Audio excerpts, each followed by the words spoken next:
Hello, I'm Mr. Burton, and in this video we're going to be having a quick recap revision type video on perfect competition as a market structure. So firstly, we have the different market structures that we need to look at for your exams, either A-level or IB.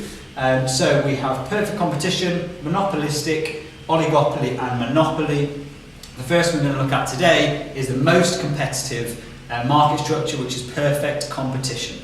Okay, so the assumptions of perfect competition, and there's many buyers and sellers in the market, an infinite amount of buyers and sellers. There's freedom of entry and exit into the market, so if things change in the market, prices go up, supernormal profits are made, that kind of thing, and then firms are free to enter or exit, it doesn't cost anything. Homogeneous goods or perfect substitutes, that means every single good in the market is exactly the same as any other good in the market. No good is different from each other, there's no differentiation, nothing at all, making products different.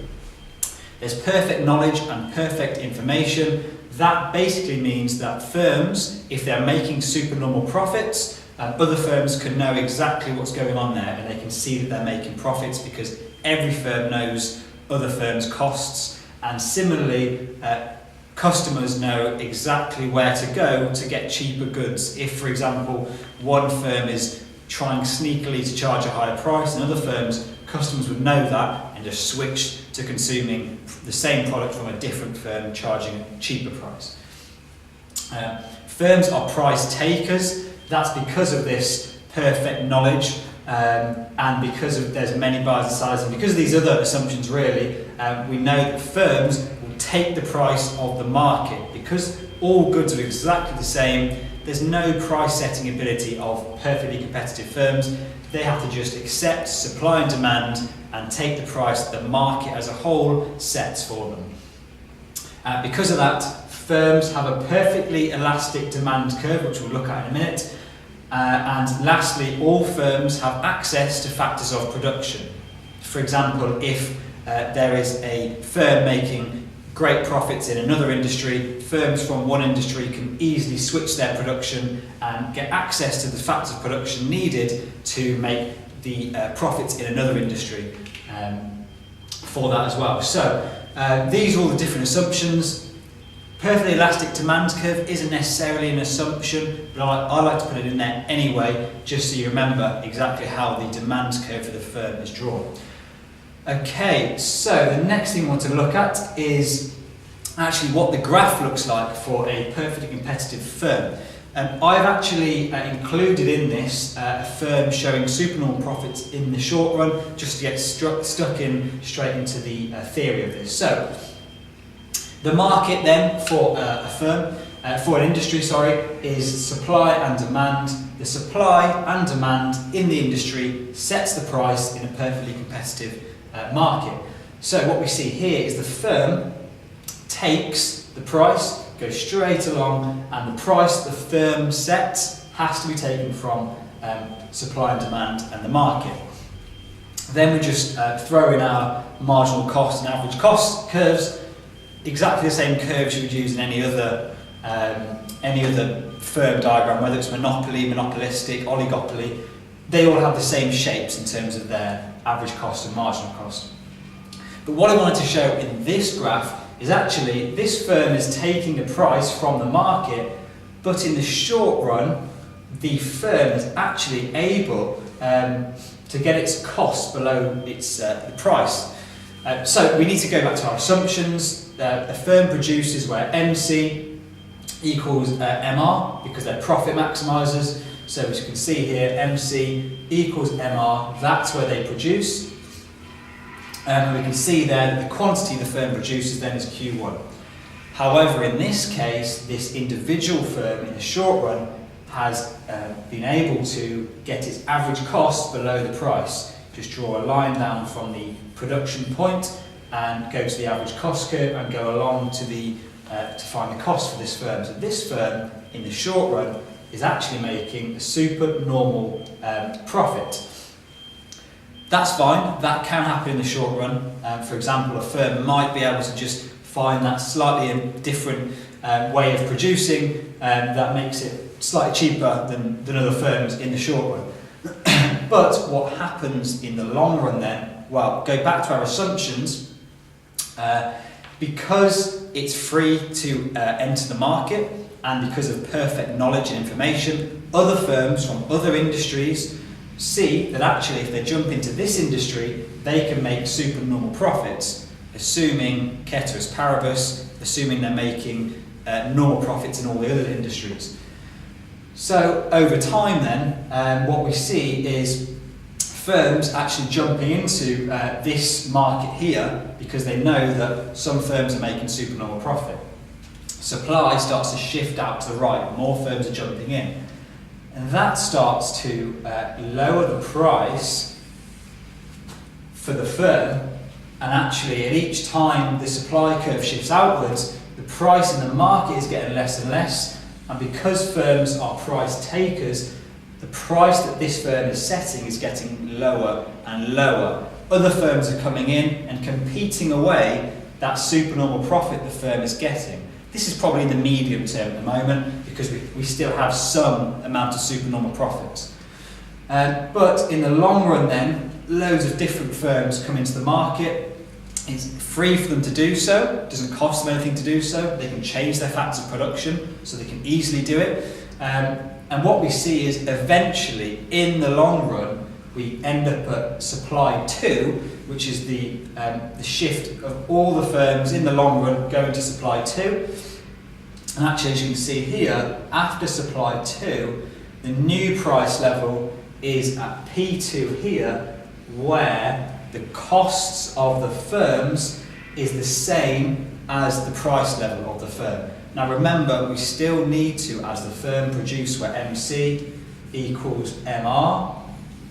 So the new MR here is, and MC is here. We go across to find the price, and we also know that the cost levels, after all these firms have jumped in, the cost is now equal to the price.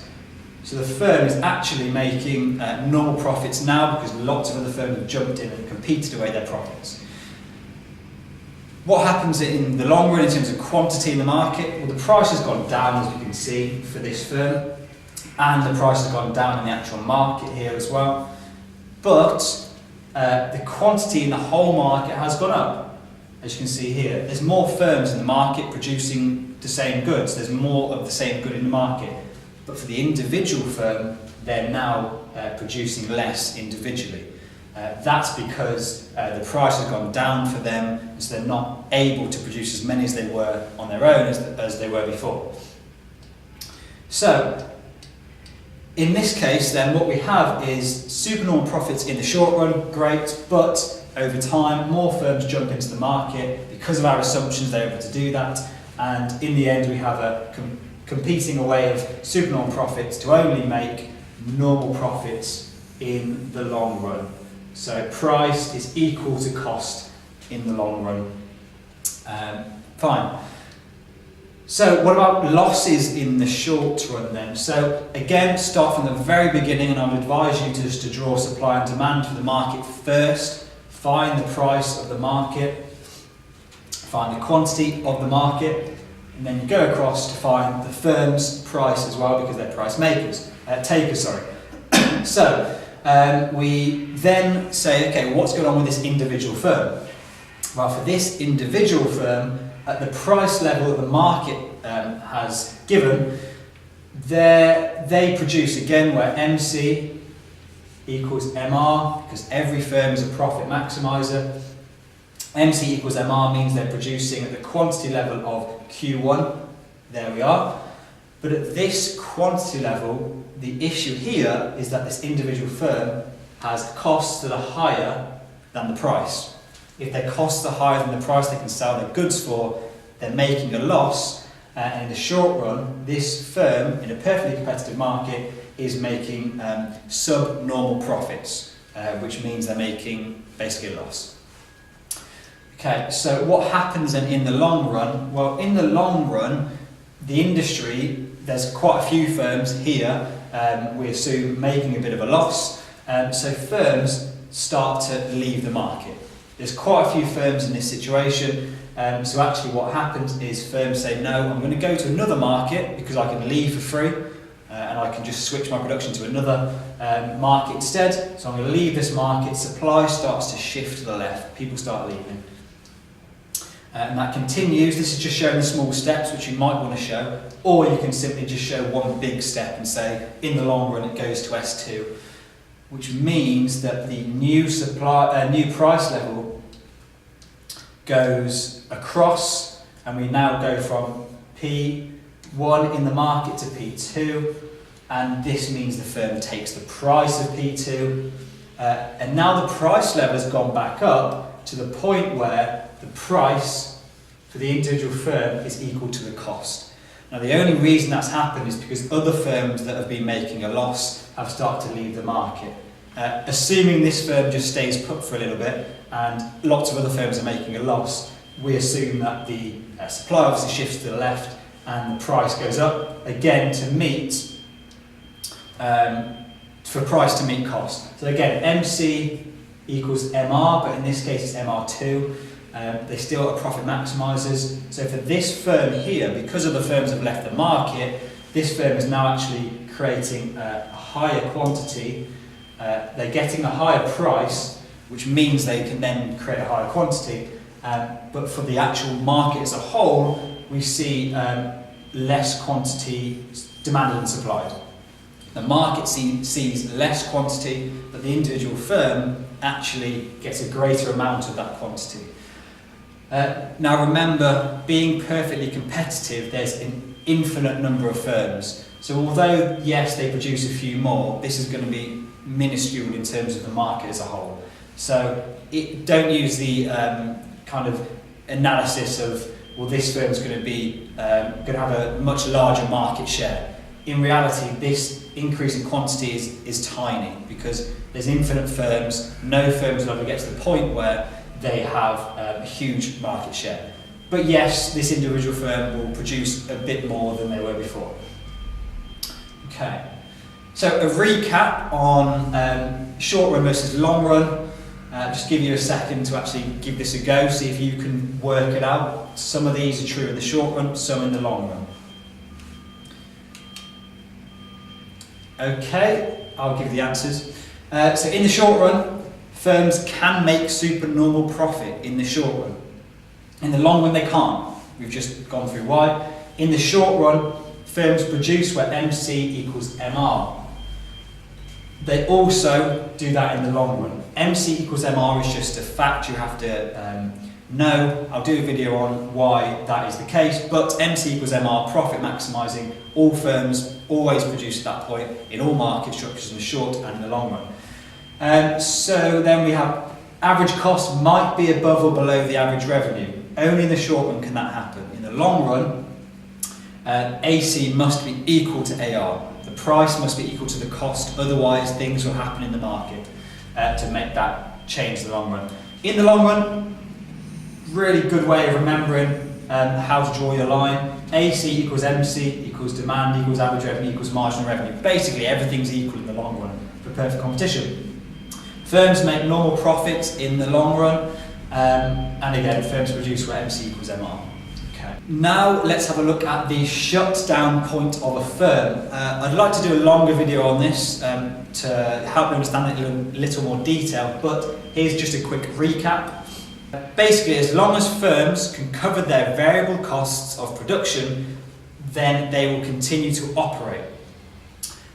This is because it can still contribute to their fixed costs. So very briefly, the shutdown point is where the average variable costs here meets the price level. So it meets this. So if the price that they're getting for their products does not cover their average variable costs, then they will leave the market.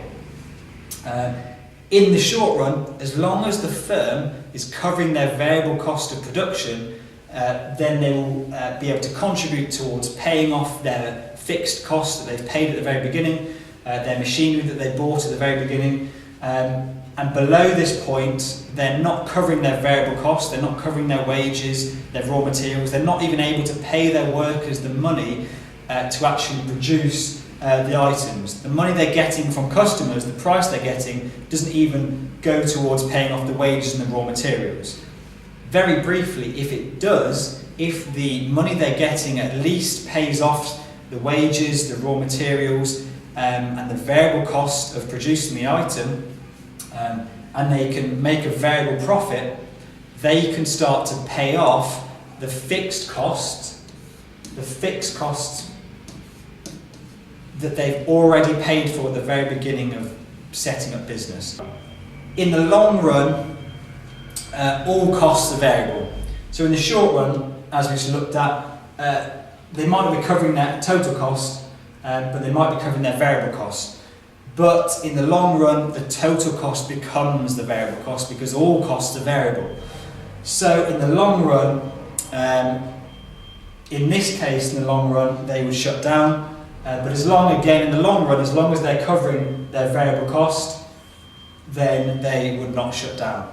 But if they are making a loss in the short run, up here, if they're making a loss in the short run, in the long run, that would become a variable cost because everything is variable. So clearly they're not covering their variable cost in the long run here, so they would shut down. As long as the price is greater than the average variable cost, they are fine. If it's equal, they will also carry on producing, but if the price is less than the average variable cost, then they will shut down. That is it in a nutshell. Now we need to have a look at the advantages and disadvantages of a perfectly competitive market structure to start analysing whether they're good or they're bad. So the first thing we can know from a perfectly competitive market is that it's allocatively efficient. If the market sets the price, if supply and demand sets the price, that means the price level that is being charged is going to be exactly the same as the marginal cost of production. So in the long run, we have remember the AR equals MR equals MC equals AC. Everything's the same as each other, everything's equal. So the price level is equal to the marginal cost, and that is allocatively efficient. The marginal cost of production is the same as the price that consumers are willing to pay. Okay, productively efficient. Remember that in the long run we are producing at the bottom point of our AC curve. So that means that we are productively efficient, we're producing at the very bottom point here, and that means we are using our resources the most efficient way possible. Efficient, as firms are not able to let their costs rise from maybe AC1 to AC2. You can't let your costs start to go up because if you do that, other firms will just come in and produce more efficiently than you, and they'll take away the profits and you won't be able to operate properly in the market and you just have to leave. So you have to make sure you're productively efficient, but also that your costs don't start to shift upwards. Therefore you have to be efficient. And again, there's no waste of resources. There's no spending money on marketing campaigns that might not work because you have no supernormal profits to be able to spend on lavish advertising campaigns, etc. So there's no wasting of resources. The resources are used efficiently, and everything that you produce and all the money you put in your production is needed and it goes elsewhere. Similarly, there's no wasting of resources.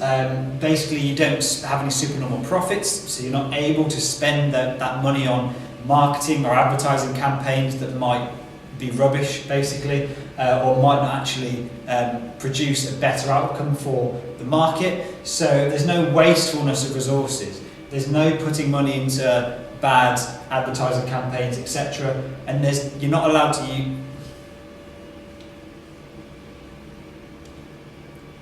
The next one we look at is that follows on to no wasting of resources.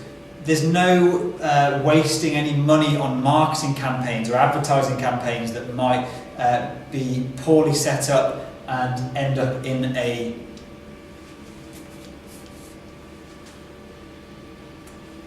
that moves us on to no wasting of resources. That is basically saying that you have to make sure every single resource you use is perfectly put into the right place, because if it's not and you have waste, that means your costs are rising, and that means you're going to be beaten by another firm in the market. Also, there's no lavish supernormal profits to be had in the perfectly competitive market in the long run, so there's no spending money on advertising campaigns and marketing campaigns, which some people would say, particularly if the campaigns failed, would be a wasting of resources in the market.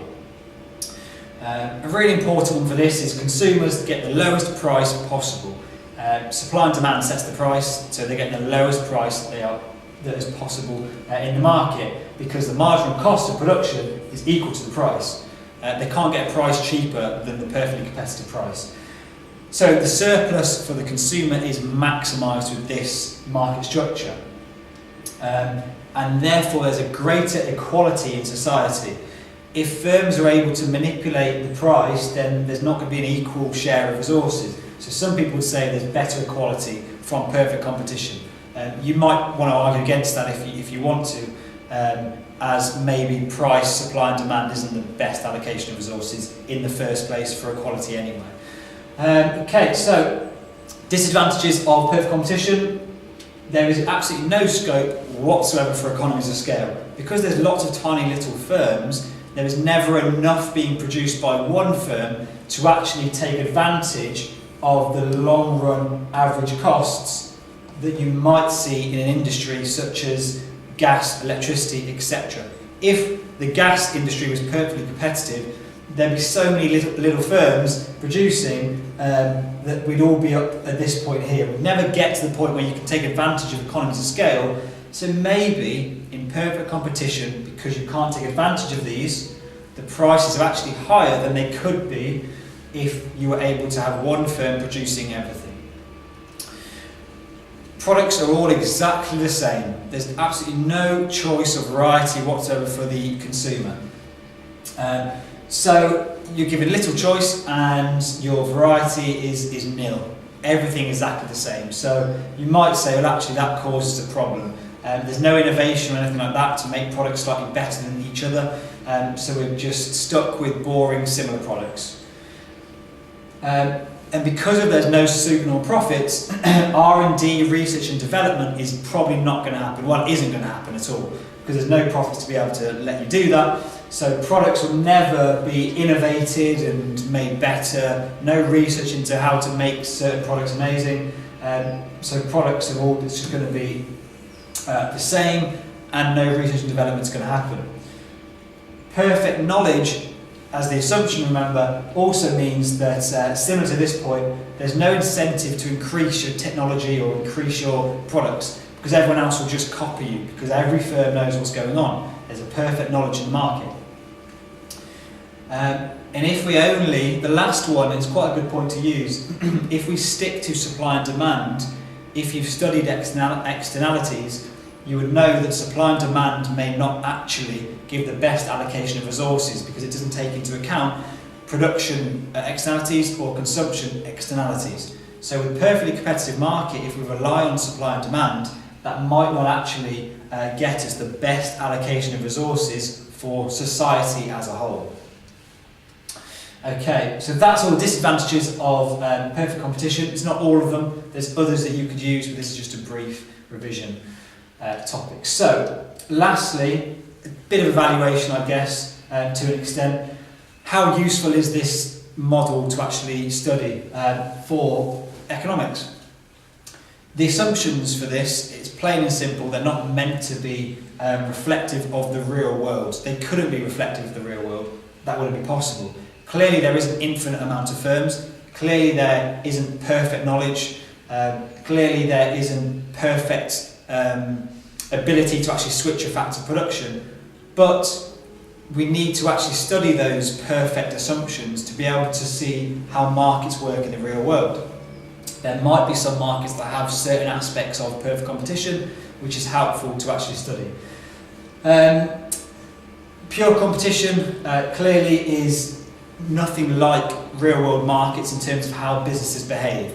Businesses don't operate where profits are maximised at MC equals MR in most cases. Firms don't suddenly switch to another market if it's making supernormal profits. They might not like the items that are made, they might not switch suddenly to that. But it provides a theoretical benchmark that we can compare and contrast different markets that we would see as a case study, for example. So, in summary, I would just say it's an interesting point of reference, but has few real-world applications. There are a few examples. You might say milk might be perfect competition if it was allowed to be, and you might say that certain things in society are perfectly competitive or have some aspects of that. And so it's not many real-world examples, if any at all, but it's an interesting point of reference to compare and contrast how markets might be or how they should be, some people would argue. And it's useful also when considering the effects of monopoly or any other imperfect competition, and also when looking at the case for international trade. If the whole world was perfectly competitive, you might argue that we'd have a really good allocation of resources in the whole world, everything would be put in the right place, and we'd be, living in heaven. Clearly that's not the case, and clearly there are some huge downsides to perfect competition, if it is even true in the real world. But that is a recap and revision video on perfect competition. Hopefully you found that useful. Comment below if you want me to answer any questions on anything I've said. I hope you enjoyed the video. Please like and subscribe below and comment for any other topics you want me to cover in my next videos.